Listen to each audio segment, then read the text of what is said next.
Media Asifabad Komaram Bheem Asifabad జిల్లా media మిత్రులందరికీ కూడా హృదయపూర్వకంగా నమస్కారం. అదేవిధంగా ఈ పత్రికా సమావేశాన్ని చూస్తున్నటువంటి ముఖ్యంగా కొమరంభీం జిల్లా ప్రజలకు, తర్వాత తెలంగాణ ప్రజలకు అందరూ కూడా హృదయపూర్వకంగా ముందుగా కొమరంభీం తిరగాడినటువంటి ఈ గడ్డ అత్యంత వైబ్రెంట్ పవర్ ఉన్నటువంటి ఒక గడ్డ, తరతరాలుగా కూడా మర్చిపోలేని స్ఫూర్తిని కొమరంభీంగా మనకు వదిలిపెట్టి వాళ్ళ ఆ చైతన్యంతో తిరగాడుతున్నటువంటి ఒక మేమందరూ కూడా ఈరోజు ఈ గడ్డ మీద కూర్చొని ఈ పత్రికా సమావేశంలో పాల్గొనడం, ఇక్కడ మీడియా మిత్రులతో మాట్లాడటం, ప్రజలతో కలిసి మమేకమవడం అనేటువంటి చాలా సంతోషకరంగా, అదృష్టంగా నేను వ్యక్తిగతంగా భావిస్తాను, మేమంతా కూడా భావిస్తాము. ఇవాళ తెలంగాణ రాష్ట్రం ఆషామాషి రాష్ట్రం కాదు. ఏ రకంగానైతే కొమరంభీం ఆ రోజు ఉన్నటువంటి పాలక వర్గాలకు వ్యతిరేకంగా జల్ జంగల్ జమీన్ అంటూ పెద్ద ఎత్తున పోరాటాలు చేసి ఆఖరికి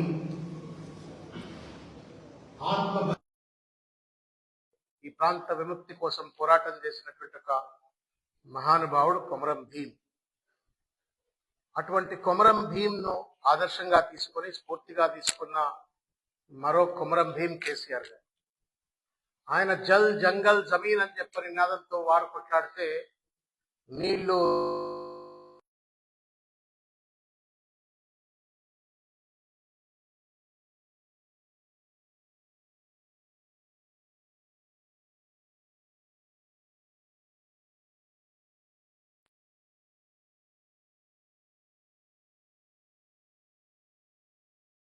మరో కొమరంభీం కేసీఆర్ గారు. ఇవాళ 14 సంవత్సరాల పాటు కేసీఆర్ గారు అనేక రకాలైనటువంటి కష్టాలు, నష్టాలు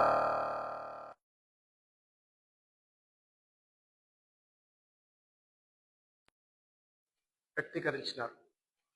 తెలంగాణ వచ్చే ముందేమో వస్తుందేమో తెలంగాణ, కానీ ఈ సన్నాసులకు పరిపాలన చేత కాదు, చేతగానాలు తెలంగాణ వాళ్ళు, వీళ్ళ చేతిలో ఈనగాసిన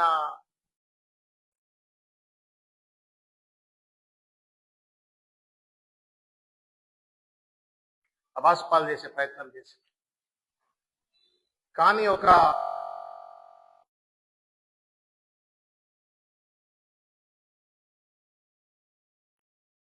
తీసుకొచ్చిండ్రు. ఒక కన్న తండ్రి ముఖ్యమంత్రిగా తను పని చేస్తూ తెలంగాణను అధమ స్థితిలో ఉన్నటువంటి తెలంగాణను అద్భుతమైనటువంటి అభివృద్ధి దశలకి తీసుకెళ్లినట్టు ఒక మహానుభావుడు కేసీఆర్ గారు. ఏ ఇండెక్స్ అన్నా తీసుకొని, ఏదో ఒకటిగా అభివృద్ధి చేసిందని చెప్పడం కాదు, ఏ ఇండెక్స్ అన్నా తీసుకోండి, పర్ క్యాపిటల్ ఇన్కమ్ తీసుకోండి,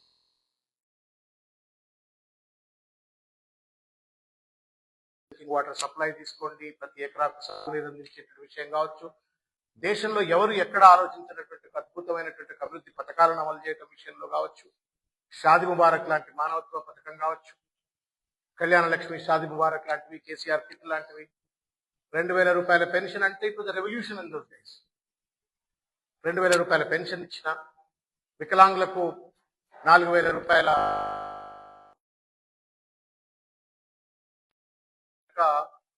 అన్ని రంగాలలో తెలంగాణను భారతదేశానికి తలమానికంగా కేసీఆర్ గారు అభివృద్ధి చేసినారు. తదనంతర పరిణామ క్రమంలో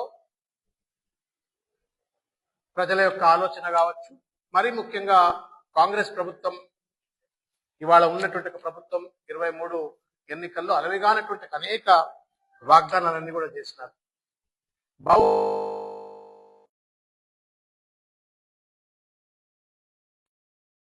అన్ని వాగ్దానాలు చేసేస్తారు. There is nothing left. 420 వాగ్దానాలు. కేటీఆర్ గారు ఒకసారి తెలంగాణ భవన్ లో 420 వాదా కియా అనగానే నిజంగా లెక్క పెట్టి ఉట్టినే ఏదో ఎకరానిం కోసం 420 అంటున్నారా అని చెప్పని లెక్క పెడితే నిజంగానే 420 వాగ్దానం. అట్లనే 420 వాగ్దానం లెక్క 420 అంటే మోసగాళ్ళు. అట్లనే మొత్తం తెలంగాణ ప్రజల్ని అధికారంలోకి వచ్చినారు, మభ్యపెట్టినారు. SC declaration, BC declaration, ST declaration, BC declaration, మహిళా డిక్లరేషన్, ఏ రైతు డిక్లరేషన్, అన్ని రకాల డిక్లరేషన్లు, అన్ని వాగ్దానాలు చేసినారు. అధికారంలోకి వచ్చినారు. వచ్చిన రెండో రోజు రేవంత్ రెడ్డి గారు ఈ ప్రభుత్వం చెప్పిన మొట్టమొదటి మాట ఏంటంటే, మేమేదో లంకెబెందెలు ఉన్నాయి అనుకొని మేము అధికారంకి వస్తే అన్ని ఖాళీ కుండలు కనబడుతున్నాయి అని చెప్పని మొట్టమొదటి రోజు రేవంత్ రెడ్డి ఒక బాధ్యత కలిగిన ముఖ్యమంత్రిగా ముఖ్యమంత్రి కుర్చీలో కూర్చొని మాట్లాడిన మొట్టమొదటి మాట లంకెబెందెలు కొని వస్తే ఖాళీ కుండలు నేనేం చేయనని చెప్పేసి. ఇది పెద్ద మోసం, దగ, వంచన. ఈ నయవంచనతో అధికారంలోకి వచ్చినటువంటి ఈ పెద్దలు ఒక రోజు పోయింది, 2 రోజులు పోయింది, 3 రోజులు పోయింది, ఇప్పుడు 2 ఏళ్లు దాటిపోయింది. పై సోయి లేదు. ఇష్టం వచ్చినట్టుగా ఒక వికృతమైనటువంటి రాజకీయాలు కొనసాగిస్తూ విచ్చలవిడి దోపిడికి కేంద్రంగా ఇవాళ తెలంగాణను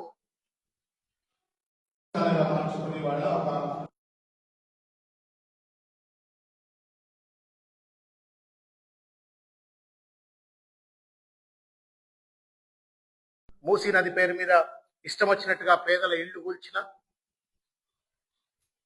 అమృత్ స్కామ్ అని చెప్పని, కొడంగల్ లిఫ్ట్ ఇరిగేషన్ స్కామ్ అని చెప్పుకుంటూ పోతే రాసుకుంటే రామాయణం అంతా ప్రతి దగ్గర కూడా స్కామ్లకు పాల్పడుతూ వాళ్ళ జేబులు నింపుకుంటూ ప్రజలకు మాత్రం ఇవాళ 4,000 రూపాయల పెన్షన్ ఇవ్వట్లేదు.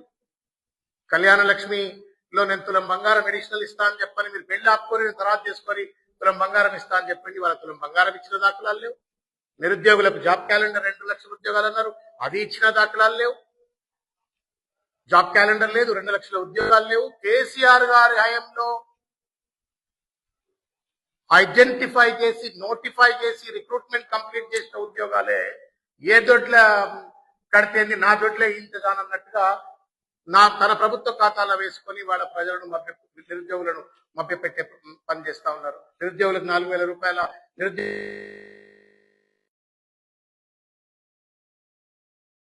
కొట్టినట్టుగా ఒక అర్రాజు పాట పాడినట్టుగా వాగ్దానాలు చేసి అధికారంలోకి వచ్చిన తర్వాత వాటిని అమలు చేయకుండా అమలు చేయండి అని అడుగుతున్నటువంటి ఒక బీఆర్ఎస్ పార్టీ పైన ఇవాళ దుమ్మెత్తి పోస్తూ బట్టగాల్చి మీద వేస్తూ ఇవాళ ఒక దుర్మార్గమైనటువంటి ఒక నెగటివ్ క్యాంపెయిన్, నెగటివ్ గవర్నెన్స్ కి ఇవాళ ఈ ప్రభుత్వం పాల్పడతా ఉంది. బహుశా మీరు ఒక్కసారి కనుక మీరు అసమాబాద్ జర్నలిస్ట్ మిత్రులు అంటే కుమరం నింపుకున్నంత చైతన్యం మీకు కూడా ఉంటుంది. ఒక్కసారి మీరు కనుక లిటిల్ డీప్ రీసెర్చ్ మీరు చేస్తే ఫస్ట్ డే నుండి వాటి వరకు కూడా ఫస్ట్ అసెంబ్లీలో రాష్ట్రం అంతా అప్పుల కుప్ప అని ఇంతకుముందు చెప్పినట్టుగా లంకబిందుల ముచ్చట మాట్లాడింది. అప్పుల కుప్ప, కేసీఆర్ గారు అప్రపాలు చేసిండు అని చెప్పని కొన్ని రోజుల పాటు అసెంబ్లీ నడిపించారు. దాని తర్వాత కాళేశ్వరం మొత్తం 86 పియర్స్ ఉంటే 2 పియర్స్ మాత్రం ట్రాక్స్ వస్తే దాన్ని రిపేర్ చేయడానికి 102 కోట్ల రూపాయలు ఖర్చు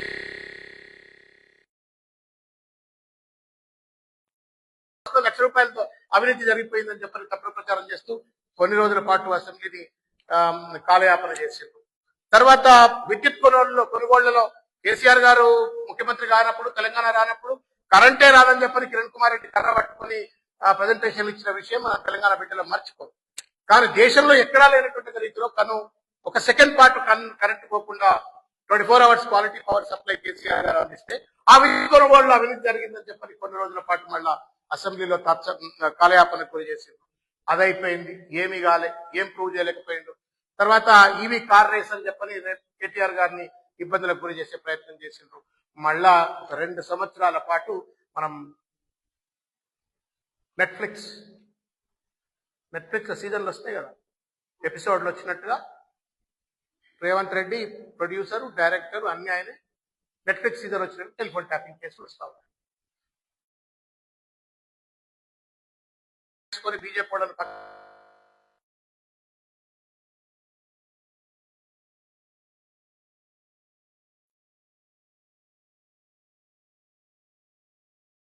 సంతోష్ గారి దగ్గర నుండి ఆఖరికి ఏంటంటే 14 సంవత్సరాల పాటు తెలంగాణ రాష్ట్రం కోసం అన్ని త్యాగాలకు నిలబడి తెలంగాణ సాధించుకొచ్చి తెలంగాణను అద్భుతంగా అభివృద్ధి చేసిన తెలంగాణ జాతి కేసీఆర్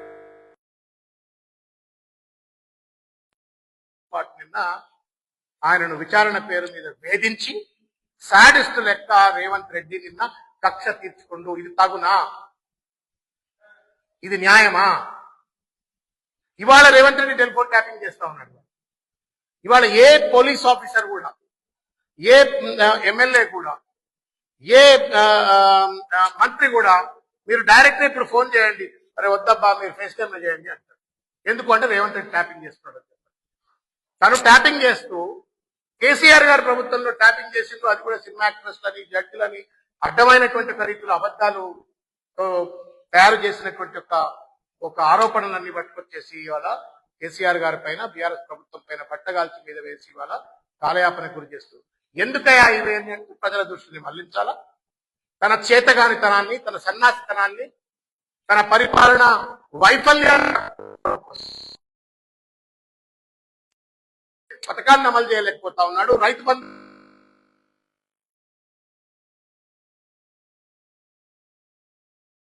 కప్పిపుచ్చుకోవడం కోసం పెద్ద గీత పక్కన చిన్న గీత పక్కన పెద్ద గీత గీసినట్టుగా ఆరోపణల మీద ఆరోపణలు చేస్తూ కేసీఆర్ గారిని తానేదో భ్రష్టు పట్టిస్తున్నా అని చెప్పని అనుకుంటూ ఇవాళ తన ప్రాబల్యాన్ని పెంచుకోవడం కోసం కేసీఆర్ యొక్క ప్రాబల్యాన్ని ఫలితం చేస్తున్నా అని చెప్పని తప్పుడు ఆరోపణలు చేస్తూ కాలయాపనకు గురి చేస్తా ఉన్నాడు. వాస్తవం ఏమైతుంది, ముఖం మీద పడుతుంది తుప్పుక్కుమని ఇవాళ మళ్ళా రేవంత్ రెడ్డి ముఖం మీదనే ఇవాళ ఈ కాంగ్రెస్ పార్టీ నాయకుల ముఖం మీదనే ఇవాళ కేసీఆర్ గారి పైన పెట్టిన ఈ ఆరోపణలు కానీ, ఛార్జ్ షీట్లు కానీ, లేకపోతే ఈ నోటీసులు కానీ, వీటి యొక్క పరంపర అంతా కూడా వాళ్లే ఫలితం చేసుకునే పరిస్థితి కనబడతా ఉంది.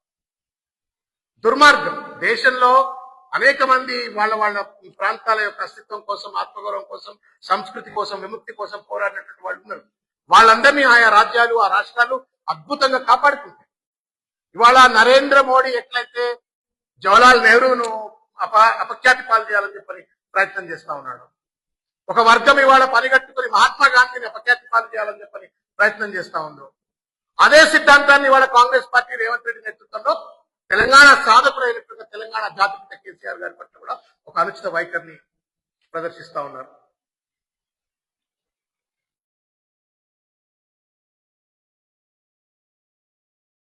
దేశమంతా గగ్గోలు పెడతాం. మరి కేసీఆర్ తప్పని ఎందుకు తప్పని అని మా లక్ష్మక్కనో, మా ప్రవీణ్ అన్ననో, లేకపోతే బీఆర్ఎస్ పార్టీ నాయకులు ఇట్లా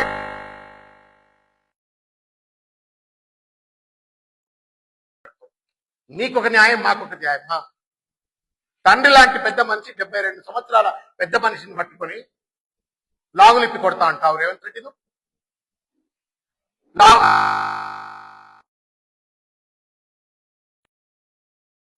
రాళ్లతో పిల్లలతో కొట్టిస్తావు. ఇది మనుషులు మాట్లాడే భాష, రాక్షసులు మాట్లాడేదా? ప్రజాస్వామ్యం మీద, రాజ్యాంగం మీద ప్రమాణం చేసి ఒక ముఖ్యమంత్రి పదవిలో కూర్చున్నాడు మాట్లాడేదా? ఒక రాక్షస భాష, సాడిస్ట్ భాషను కొనసాగిస్తూ ఇవాళ కేసీఆర్ గారిని ఇవాళ యేసుక్రీస్తును ఒకటే రోజు రాళ్లతో కొట్టింది. Jesus Christ was crucified for 1 day, ఒకటే రోజు. 2 ఏళ్లుగా కేసీఆర్ గారిని రోజు ఒక సిలువ కొడుతుంది, రోజొక సిలువ. ఆఖరికి ఎక్కడి దాకా తీసుకుపోయిండు అంటే కేసీఆర్ గారి చావు, కేసీఆర్ గారి తగ్గినం దాకా ఇవాళ కాంగ్రెస్ పెద్దలు తీసుకుపోయిందంటే మీరు మనుషుల, రాక్షసుల, రాజ్యాంగం మీద, ధర్మం మీద, సంప్రదాయం మీద, సభ్యత మీద, సంస్కారం మీద కనీస గౌరవాలు ఉన్నాయని చెప్పని ఇవాళ తెలంగాణ సమాజం అంతా కూడా ప్రశ్నిస్తా ఉంది. రాజకీయంగా విమర్శ చేయండి, మా హయాంలో ఇది జరగలేదు, మా హయాంలో ఇది జరుగుతుంది అని చెప్పండి. కానీ ఏమీ లేదు, మీరు చేసింది లేదు. ఖాయాపియా కూర్చున్నాయి కూడా చేయనా లెక్క మీరు పరిపాలన చేతగాట్లేదు, సంపద సృష్టించలేకపోతున్నారు, విచ్చలవిడి దోపిడీకి పాల్పడుతున్నారు. అడిగిన పాపానికి వాళ్ళ కేసీఆర్ గారి పైన, బీఆర్ఎస్ పార్టీ పైన ఇష్టం వచ్చినట్టుగా దాడి చేస్తుంది. ఇది న్యాయమా అని చెప్పని వాళ్ళ ఈ ఆసిఫాబాద్ వేదిక నుండి కాంగ్రెస్ పార్టీ నాయకులను, రేవంత్ రెడ్డిని వాళ్ళ మీద ప్రశ్నిస్తా ఉన్నారు. దుర్మార్గం, అన్యాయం. Revanth Reddy knows very well సంబంధం ఉండదు అని తెలుసు అయినా 4.5 గంటల పాటు ఆయనను విచారణ పేరు మీద ఒక మూల కూర్చోబెట్టి ఆయనను హింసకు గురి చేస్తే తెలంగాణ ప్రజలకు పెన్షన్ వస్తుందా? షాదీ ముబారక్ పథకం అమలుతుందా? నిరుద్యోగులకు జాబ్ క్యాలెండర్ వస్తుందా? ఏం సాధించదలుచుకుంది కాంగ్రెస్ ప్రభుత్వం? రేవంత్ రెడ్డి పాలకుడు అనేటోడు ఒక 5 సంవత్సరాల తోటమాలాడు. ఎవడైనా సరే ఒకళ్ళకి 10 ఏళ్ళు రావచ్చు, ఒకళ్ళకి 15 ఏళ్ళు రావచ్చు. అంత మాత్రం చేత అధికారాన్ని అహంకారం పూరితంగా అన్వయించుకొని ఇష్టం వచ్చినట్టుగా రాజకీయ ప్రత్యర్థుల పైన బురద జల్లుతూ తన పనితనాన్ని చేతగానితనాన్ని కప్పిపుచ్చుకోవడం కోసం ఇవాళ ఈ రకమైన వికృత పాల్పడటం అన్యాయం అంటూ బీఆర్ఎస్ పార్టీ ఇవాళ పెద్ద ఎత్తున తెలంగాణ వ్యాప్తంగా నిలదీస్తుంది. మేము చేతులు ఎత్తి నమస్కరిస్తూ ఆసిఫాబాద్ జిల్లాకు సంబంధించినటువంటి ప్రజలకు కూడా మేము విజ్ఞప్తి చేస్తా ఉన్నాం.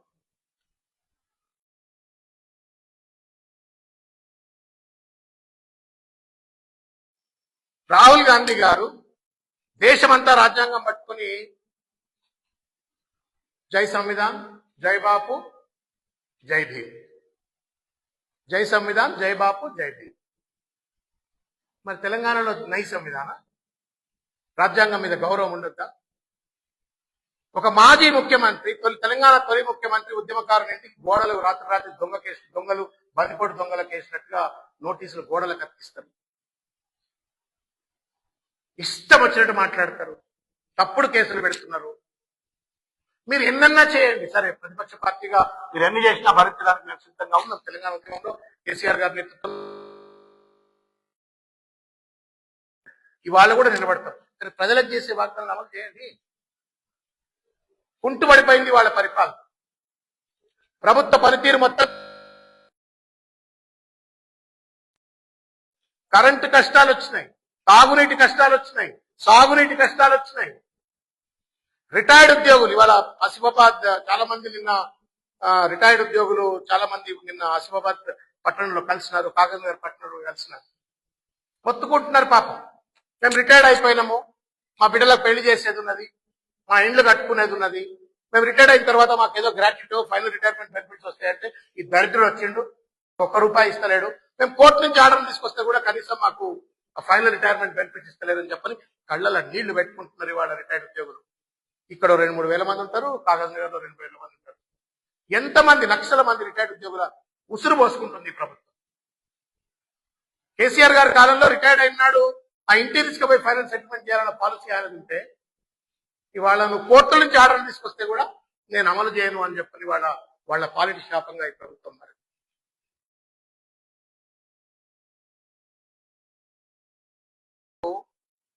రేవంత్ రెడ్డి గారికి ఇవాళ ఒక లేఖ మేము రాయటం జరిగింది. కేసీఆర్ అంటే 3 అక్షరాల పేరు కాదు. కేసీఆర్ అంటే తెలంగాణ సింహనాథ్, ఒక పక్క చిక్కిన మనిషి కావచ్చు, కానీ ఆయన పేరులోనే ఒక పౌరుషం ఉంది, ఆయన పేరులో ఒక ఉద్యమం ఉంది, ఆయన పేరులో ఒక సింహ నినాదం ఉంది. రేవంత్ రెడ్డి చిల్లర వేషాలు బంజేయ్.